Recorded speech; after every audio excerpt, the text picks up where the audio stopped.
Welcome to knowledge घर। भारतीय संविधान की सीरीज में एक बार फिर से आपका स्वागत है।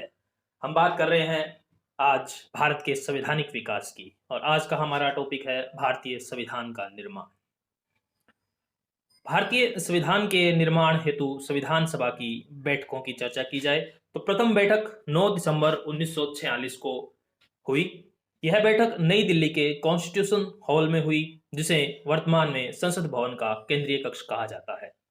इस सभा के अध्यक्ष के रूप में सभा के सबसे वरिष्ठतम सदस्य डॉक्टर सच्चिदानंद सिन्हा को अध्यक्ष बनाया गया। ये सभा के अस्थायी अध्यक्ष थे और उपाध्यक्ष के पद पर एच.सी. मुखर्जी को चुना गया। द्वितीय बैठक 11 दिसंबर 1946 को हुई और इसके स्थायी अध्यक्ष डॉक्टर राजेंद्र प्रसाद थे। संवैधानिक सलाहकार बी.एन. राव थे। तृतीय बैठक 13 दिसंबर 1946 को हुई। कुल अधिवेशन 11 थे और अंतिम या 12वीं बैठक 24 जनवरी 1950 को हुई। संविधान सभा की कार्यवाही जवाहरलाल नेहरू द्वारा 13 दिसंबर 1946 को प्रस्तुत उद्देश्य प्रस्ताव के साथ प्रारंभ हुई। उद्देश्य प्रस्ताव को स्वीकृति 22 जनवरी 1947 को मिली।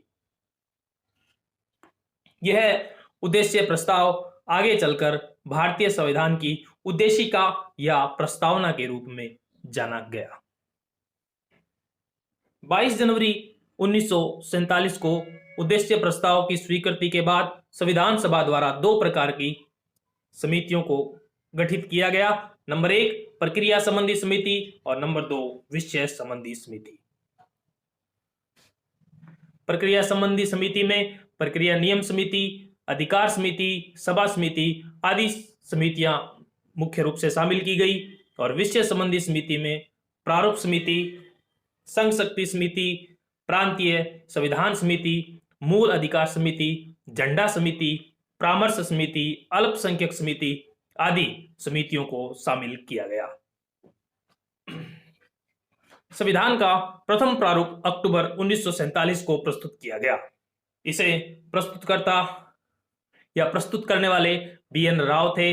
इसमें कुल 243 अनुच्छेद और 13 अनुसूचियां थी। इस प्रारूप पर विचार करने के लिए 7 सदस्यीय प्रारूप समिति का गठन किया गया। प्रारूप समिति का गठन 29 अगस्त 1947 को किया गया। इसमें सदस्यों की संख्या 7 थी और अध्यक्ष डॉक्टर भीमराव अंबेडकर थे। प्रारूप समिति के सदस्यों की बात की जाए तो डॉक्टर भीमराव अंबेडकर, गोपाल स्वामी अयंगर, के.एम. मुंशी, अल्लादी कृष्ण स्वामी अय्यर, सैयद मोहम्मद सादुल्ला, बी.एल. मित्र और डी.पी. खेतान थे। बाद में बी.एल. मित्र के स्थान पर एन. माधवराव को संविधान सभा की प्रारूप समिति का सदस्य बनाया गया और डी.पी. खेतान की आकस्मिक मृत्यु होने के कारण टी. कृष्णाचारी को प्रारूप समिति का बनाया गया। 21 फरवरी 1948 को प्रारूप समिति ने संविधान के मूल पाठ पर विचार करने के बाद इसे संविधान सभा के समक्ष रखा। इसमें कुल 315 अनुच्छेद और 8 अनुसूचियां थी। संविधान सभा द्वारा संविधान के प्रारूप में संशोधन हेतु बड़ी संख्या में टिप्पणियां, आलोचना और सुझाव दिए गए, जिस पर विचार करने के बाद पुनः 26 अक्टूबर 1948 को संविधान का प्रारूप समिति ने संविधान सभा के समक्ष रखा। इस प्रकार प्रारूप संविधान सभा के समक्ष रखने के उपरांत कुल 3 वाचन संविधान सभा ने इस प्रारूप पर किए। ये वाचन इस प्रकार से थे। प्रथम वाचन का समय 4 नवंबर 1948 से 9 नवंबर 1948 था। द्वितीय वाचन का समय 15 नवंबर 1948 से 17 अक्टूबर 1949 और तृतीय वाचन का समय 14 नवंबर 1949 से 26 नवंबर 1949 तक था।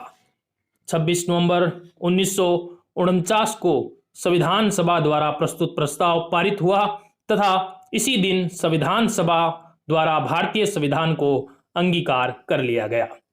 यह प्रारूप डॉक्टर भीमराव अंबेडकर ने संविधान सभा द्वारा निर्मित संविधान को पारित करने का प्रस्ताव रखा। 2015 से प्रत्येक वर्ष 26 नवंबर को संविधान दिवस के रूप में मनाया जाता है। 26 नवंबर 1949 को निर्मित संविधान पर संविधान सभा में उपस्थित कुल 284 सदस्यों ने हस्ताक्षर किए। इनमें महिला सदस्यों की संख्या 8 थी। संविधान पर कुल अधिवेशन 11 हुए और संविधान निर्माण में 2 वर्ष 11 माह 18 दिन का समय लगा और प्रारूप पर कुल 114 दिन बहस हुई। संविधान पारित होने की तिथि 26 नवंबर 1949 थी। इस दिन कुल अनुच्छेद 395, अनुसूचियां 8 और भाग 22 थे। अंतिम या 12वीं बैठक 24 जनवरी 1950 को हुई। प्रथम राष्ट्रपति डॉक्टर राजेंद्र प्रसाद ने इस पर अंतिम हस्ताक्षर किए। संविधान सभा को भंग कर दिया गया और उसे अंतरिम संसद के रूप में परिवर्तित कर दिया गया। 26 नवंबर 1949 इस दिन भारतीय संविधान को अंगीकार किया गया और इस दिन प्रभावी होने वाले कुल अनुच्छेदों की संख्या 16 थी, जो कि निम्न थे।